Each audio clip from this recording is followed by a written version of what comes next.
केंद्रीय गृह मंत्री अमित शाह गुजरात के वडनगर में भारत का पहला और सबसे बड़ा पुरातात्विक संग्रहालय का उद्घाटन करेंगे, जो इस पुराने शहर की 2500 साल पुरानी धरोहर को सामने लाएगा।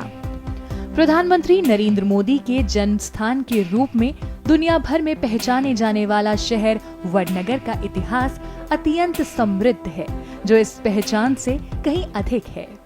नया संग्रहालय पुरातात्विक खुदाई को प्रदर्शित करेगा, जिसमें 7 अलग अलग सांस्कृतिक स्तरों का पता चलेगा, जो 800 ईसा पूर्व से जुड़े हैं और ये शहर के हजारों सालों के विकास को उजागर करेगा। 2000 के दशक की शुरुआत में गुजरात राज्य के पुरातत्व विभाग ने वडनगर में एक महत्वपूर्ण ऐतिहासिक स्थल की खोज की।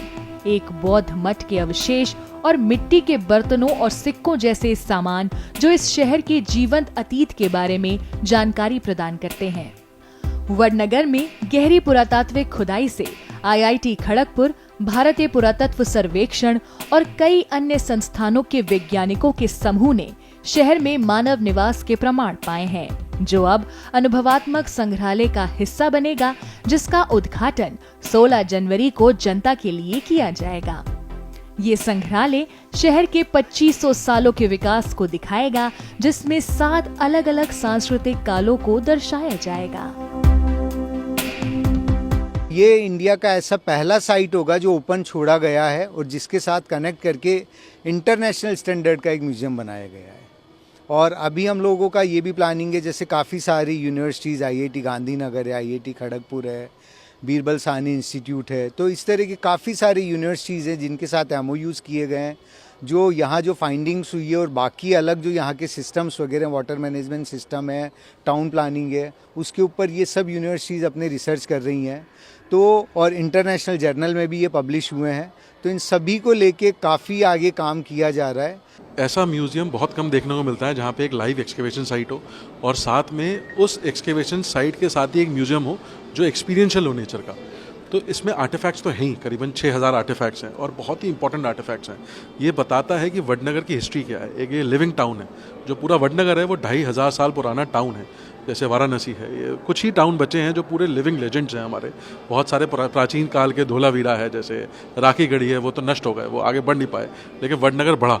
और जब इसमें खुदाई हुई तो पता चला कि इसमें बहुत सारी बुद्धिस्ट मोनेस्ट्रीज मिली हैं, बहुत सारे जैन टेम्पल्स मिले, बहुत सारे हिंदू श्राइन्स मिले। तो ये करते करते जो चीज़ें मिली सारी, उसके ऊपर ये पूरा म्यूज़ियम है। यहाँ पे जो भी खुदाइयाँ हुई है उनके फलस्वरूप जो है ये एक बड़ा संग्रहालय का आकार ले रहा है, ताकि भविष्य की पीढ़ियाँ इसको देख सकें। और वडनगर की जो यात्रा है, जो अविरल यात्रा जिसको कह सकते हैं हम, बिना किसी रुकावट के, बिना किसी डिजर्शन के जो लगातार चल रही है, उसको देख सके। और जो हमारी प्राचीन पीढ़ी का जो विजन था, उनका जो दूरदृष्टि थी, उसको समझ सकें कि कैसे इस स्थान का चुनाव उन्होंने एक नगर की स्थापना के लिए किया। वडनगर अपनी पुरातात्विक धरोहर के साथ साथ श्री हटकेश्वर महादेव मंदिर, शर्मिष्ठा झील और 12वीं सदी का कीर्ति तोरण जैसे महत्वपूर्ण स्थानों का घर है। नया संग्रहालय, घड़ी टावर और कला गैलरी शहर के दृश्य को और भी समृद्ध करती हैं, जिससे आगंतुकों को इसके ऐतिहासिक अतीत और विकास की आधुनिक यात्रा का अनुभव करने का मौका मिलता है। इस कला गैलरी में वडनगर से जुड़े धर्म, शासकों और कथाओं पर अलग अलग अनुभाग हैं। साथ ही प्रधानमंत्री नरेंद्र मोदी के बचपन पर भी एक अनुभाग है। चाहे आप इतिहास के शौकीन हो, सांस्कृतिक रुचि रखते हो या बस शांति के समय बिताना चाहते हो, वडनगर एक ऐसी जगह है जो आपको लंबे समय तक याद रहेगी।